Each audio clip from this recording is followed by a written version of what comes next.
Привет, друзья! Рад видеть вас на канале Gexagen Studio.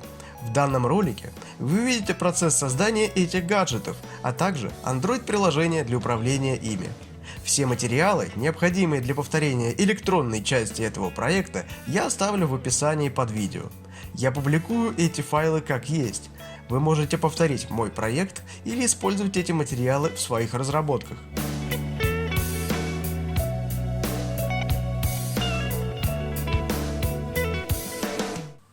Начнем с электроники.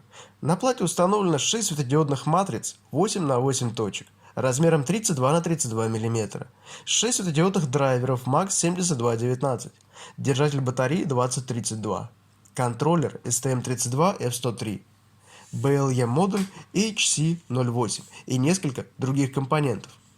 Принципиальную схему вы можете найти в описании под этим видео. Также на плате есть компоненты, не используемые в данном конкретном проекте. Это разъемы дополнительного питания, разъем с дополнительными портами контроллера и две кнопки. При желании вы можете расширить функционал устройства за счет этого резерва. Перечень элементов вы также можете найти в описании. Плата двусторонняя, диаметр 116 мм. Стоимость изготовления одной платы около $4, включая доставку из Китая. В описании есть Gerber-файлы для заказа изготовления платы.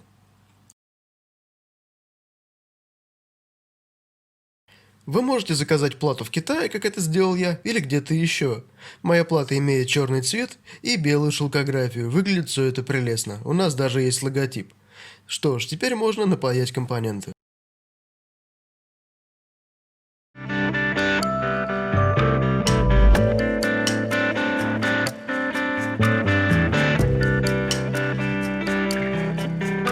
Прошивка микроконтроллера STM32 создана в Cube IDE, бесплатном софте от компании ST, основанном на Eclipse. Чтобы прошить контроллер, найдите hex-файл и воспользуйтесь подходящим программатором. Таким или таким. Подключите программатор к разъему X1. Воспользуйтесь любым софтом, например, куб-программером. Светодиодный модуль питается от 5 вольт. Потребление в спящем режиме 10 мА. В спящем режиме выключены все драйверы светодиодов, а контроллер работает только с BLE-адаптером HC08. При включении всех диодов на минимальной яркости потребление составляет 100 мА. На средней яркости 200 мА. На максимальной 300 мА. При отображении часов на минимальной яркости потребление составляет 50 мА. Запитать модуль можно как от адаптера, так и от компьютерного USB-порта или от павербанка. Павербанк на 10 тысяч мАч позволит часам работать в самом экономичном режиме до 78 часов без подзарядки.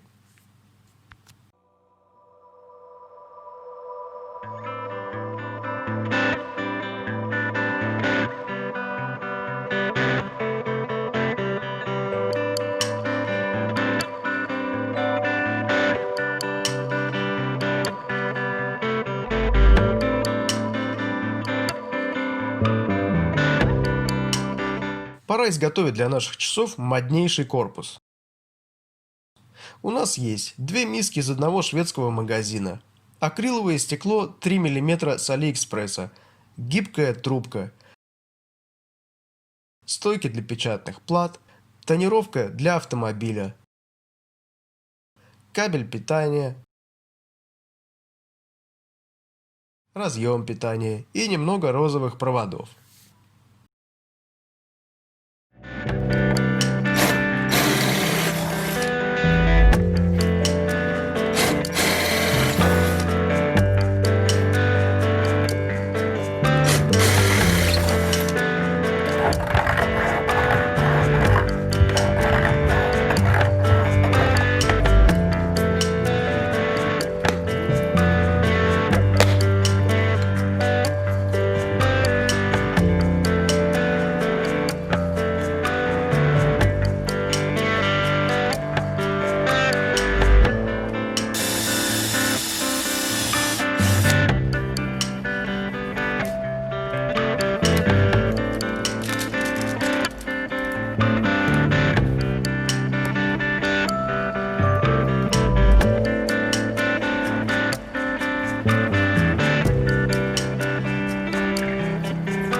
могли обратить внимание, что на корпусе нет кнопок, зато внутри стоит BLE-адаптер.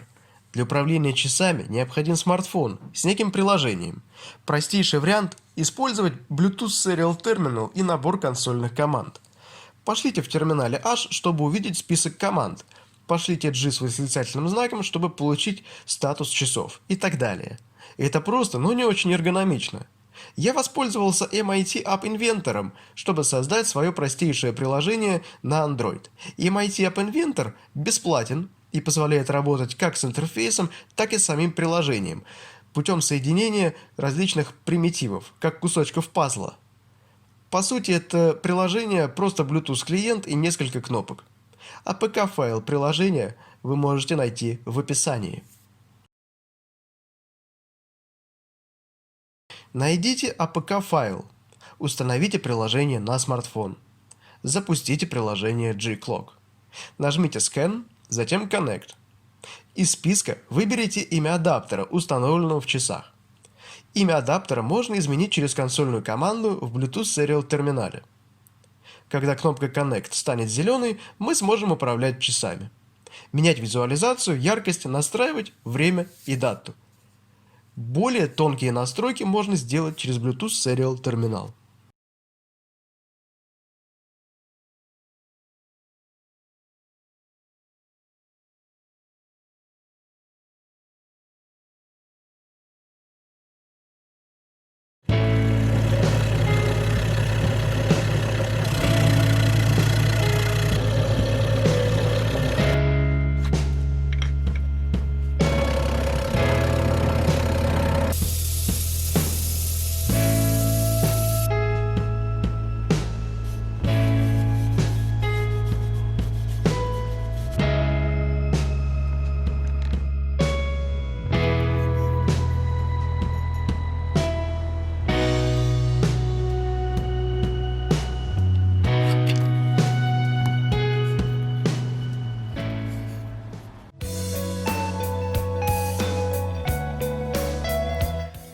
Такие матричные часы могут быть отличным подарком и украшением интерьера. В описании вы найдете принципиальную схему, перечень элементов, гербер-файлы, сборочный чертеж, прошивку, APK-файл и короткую инструкцию. Также там будет несколько полезных ссылок. Удачи вам в ваших проектах. Палец вверх, подписка. До новых встреч!